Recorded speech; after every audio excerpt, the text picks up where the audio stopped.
Welcome back to the Organized Chaos Devlog series. In today's episode, we're going to be going over the social mechanics system I call the Battle of Words. Now, some people out of principle are against social mechanics, usually stating some argument about it interrupting roleplay, being too obstructive about what a player can say, or just some line about how anyone can talk, so why does there need to be a fail state? To which my response is that I think it's honestly more limiting to have no real developed social systems for a couple reasons. One is that players of naturally low charisma in real life shouldn't be punished in game for something they can't control. They should be reasonably allowed to play a smooth talking negotiator just as much as that theater kid in your group.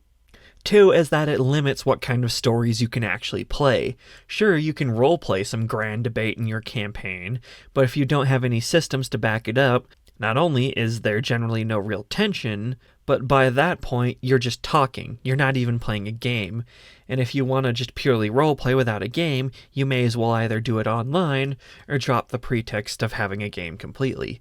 Yes, I know it's the hip and trendy thing to brag about with a campaign, how you didn't have to roll any dice for a whole night or whatever, but frankly, I disagree that that's a good thing. That's basically you just admitting whatever game you were playing wasn't actually capable of doing what you wanted or needed it to do, and Organized Chaos will not be that, at least if I can help it. I also want to explain what the Battle of Words system is actually for. The Battle of Words is for when your party is on trial and they have to defend themselves in court. When you're negotiating an alliance with a local warlord for his aid in an upcoming battle against the Dark Lord. For negotiating a price on your new ship with the head of the Shipwrights Guild. When your most charismatic agent is seducing a rival agent in a honeypot. As you're intimidating a witness to your gang's crime so they don't go to the cops, or when you're interrogating a captured enemy and trying to wrestle their secrets from them. It's not for when you're in a casual conversation, asking for directions, or joking between friends, unless there's some sort of ulterior motive or other factors in play. Battle of Words is for stuff that matters, and one could reasonably fail at. It's not for normal conversations. Now that we know why I developed the Battle of Words and what it's used for, we can start with a setup for a Battle of Words, which is a little more complicated than a straightforward fight, because the outcome in terms of a conversation are generally more varied than that of a fight, which can really be decided on the fly or mid-battle. The first step is for both parties to decide the outcome of a Battle of Words if they win. This can be stated in character, but generally be a meta agreement between the GO and the players. If a player wants to seduce a character, then if they win, the character is seduced. If the character wins, then they are not and can dismiss any further advances. If the player is defending themselves in court, if they win, they're innocent. If they lose, they're guilty. Or say if the players are trying to buy a car from a dealership. If they win, they get the car for $2,000 or lower. If the dealer wins, they pay the $3,000 asking price. It's just the easiest way for each party to get what they actually want out of the Battle of Words. Also keep in mind the actual outcome of a Battle of Words can vary from the stated outcome on account of the variable success system. If the player gets additional damage on, say, that trial from before, then not only are they totally cleared in the eyes of the law, but in the court of public opinion as well. But if they miss the mandatory amount of damage by just a couple on the seduction attempt from before, then maybe the spy thinks maybe you're cute and she'll let you try again with maybe some degrees of advantage or some previous successes and effects from before carried over on a second attempt after she's had something to drink. Or if you absolutely bomb the negotiations with the car dealer, maybe you get hit with some extra fees on top of the original price for the car. The party isn't forced to buy the car, mark that distinction, but if they want that car, they have to pay full price plus whatever new charge. The second step for a Battle of Words is for the GO to decide the structure and conditions of the Battle of Words. Will it be a one-sided affair where the player has X amount of turns to deplete their opponent's charisma pool? Is it a back and forth where the players and the NPC both make arguments against each other until turns run out or the opposing charisma values have been depleted? Or will it be a grand debate where multiple parties make arguments to a judge until either the turns are up or a party has depleted their separately tracked charisma pool on the judge. Now, these aren't predetermined selections. You can mix, match, and make new conditions as you need. The only universally essential components are what parties are involved, what is their involvement, and what are the win conditions. The third step is for the GO to determine the base number of turns or turn limit in a battle of words can go on for, because you might only have 1 or 2 chances to impress that spy you're trying to seduce. Whereas a desperate salesman might be more willing to entertain a longer bargain, and a complicated trial will take as long as it needs to until it's actually finished. I'm also playing with the idea of characters being able to modify the turn limit either by rolling an attribute like charisma or social, or a skill tree like debate or legal. However many successes you get is however many additional turns in the battle of words you get. Of course, that could also just be the domain of perks and abilities as well. So if you're trying to pull your leg over it on that femme fatale spy, you might naturally get 2 turns, and maybe an additional 2 turns on top of that because your player rolled well or has some appropriate trait. That means after 4 turns have passed, the battle of words is over, and the results are what they are. The fourth step is to determine the turn order. If there is more than one actively arguing participant, it can depend on story conditions with rank or seniority.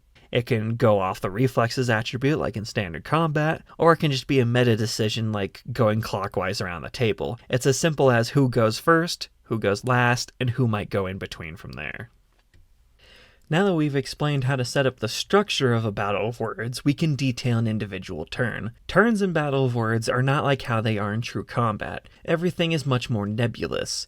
There are no quantified movement, action, and reaction phases to a turn in the battle of words. Instead, in a battle of words, turns are more similar to those seen in other TTRPGs than in wargames. Each turn essentially represents everything that player or NPC can or chooses to do in one sitting before the next turn is had by whatever player or NPC is next in the turn order.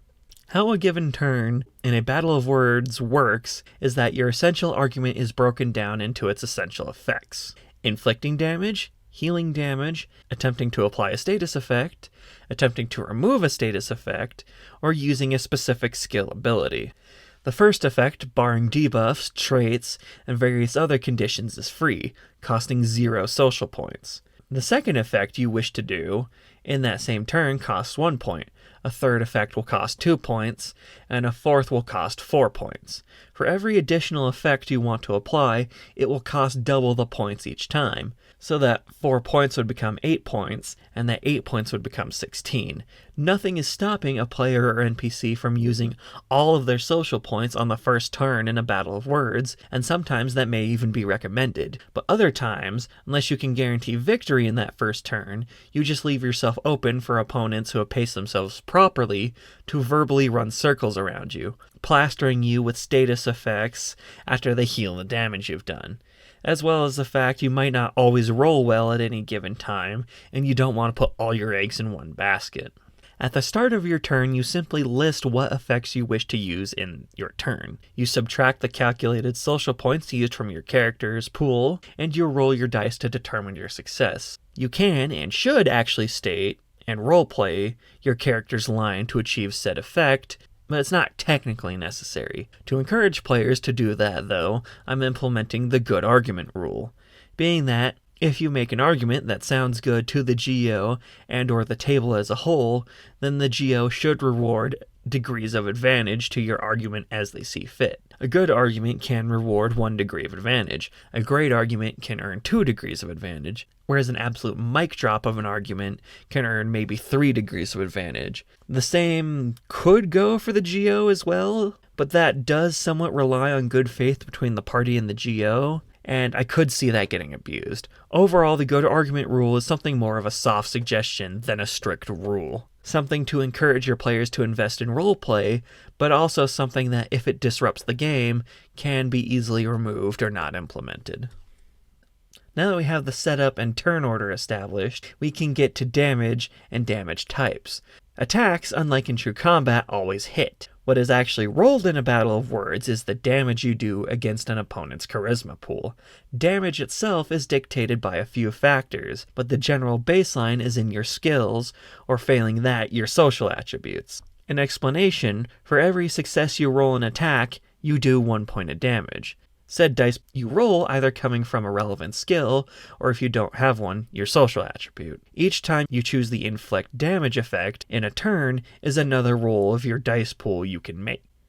Other conditions that can affect damage are certain status effects, can double the damage of attacks using certain damage types. Certain skills can do more damage under specific circumstances, and certain perks can make attacks do more damage per success as well.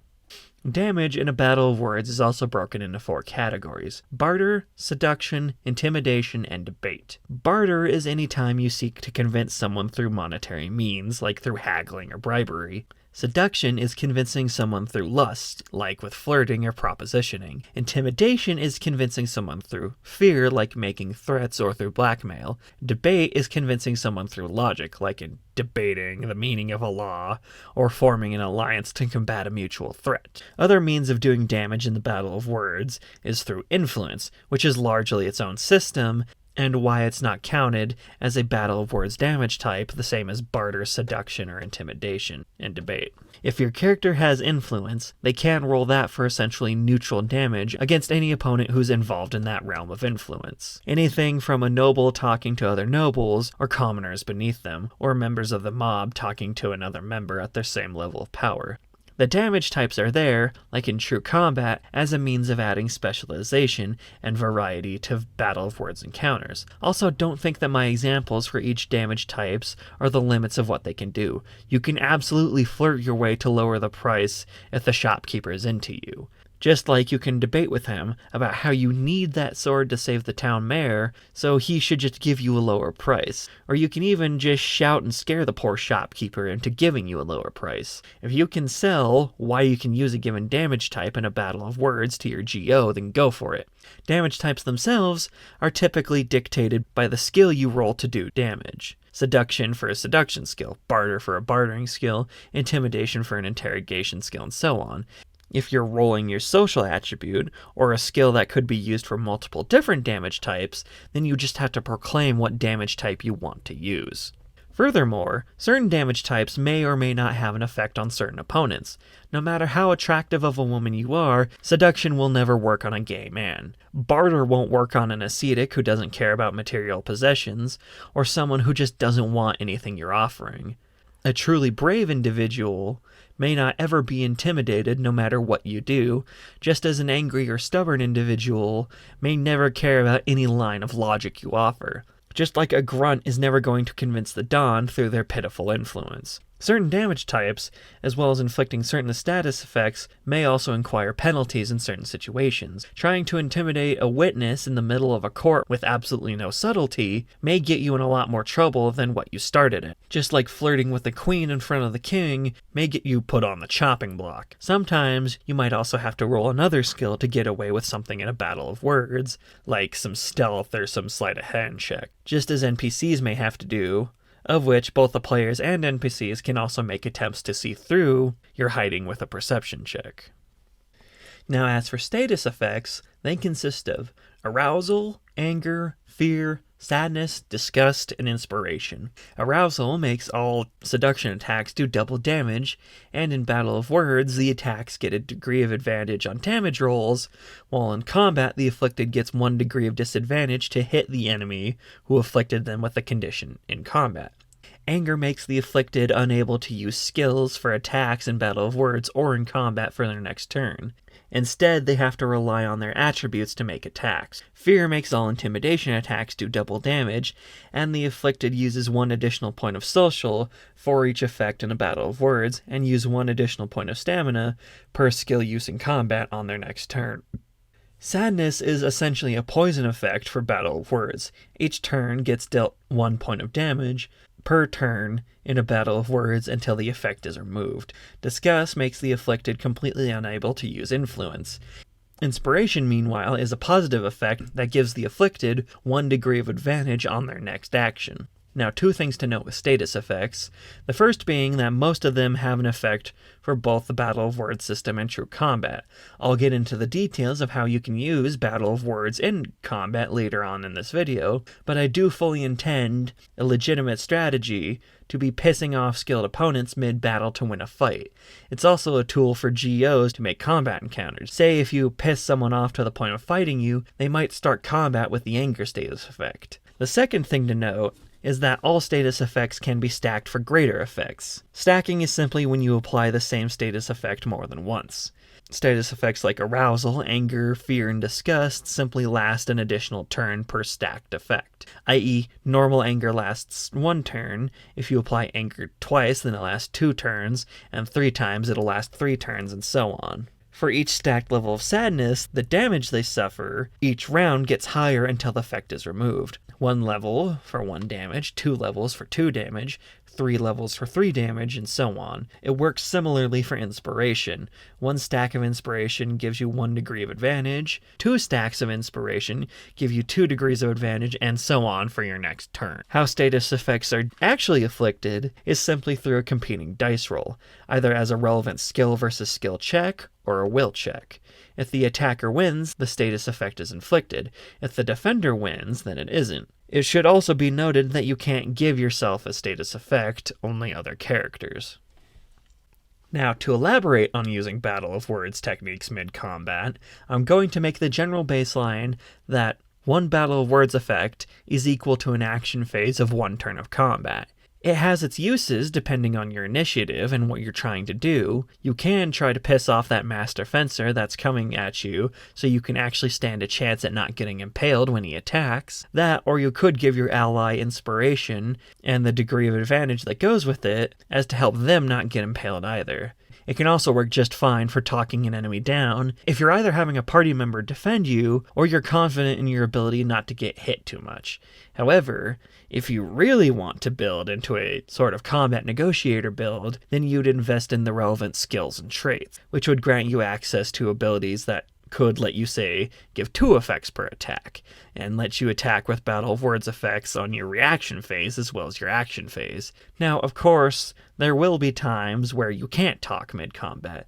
Say if you're both fighting in a fighting ring and you're wearing mouth guards, if you're fighting underwater or in space, or you're under the effect of some sort of silencing spell. Not to mention, it won't work if you don't actually speak the same language as your opponent either. And that's the Battle of Words. Not quite as complicated as combat, but frankly, talking is a lot more straightforward than fighting anyways. It's a bit more of a nebulous system, but one I hope can be just as deep as True Combat. Whereas combat centers around positioning, maneuvering, pacing, and damage mitigation, the Battle of Words revolves around time management, status effects, and raw damage output. I hope you all like it, as the next Organized Chaos devlog video will be the Battle of Words showcase, and after that will be the video on the travel system, of which I'd say is the system that I'm most proud of myself for creating. Not to say that I'm not proud of combat in the Battle of Words, but the travel system has the most truly original DNA in it. But regardless, do please tell me what you think of all of this down below.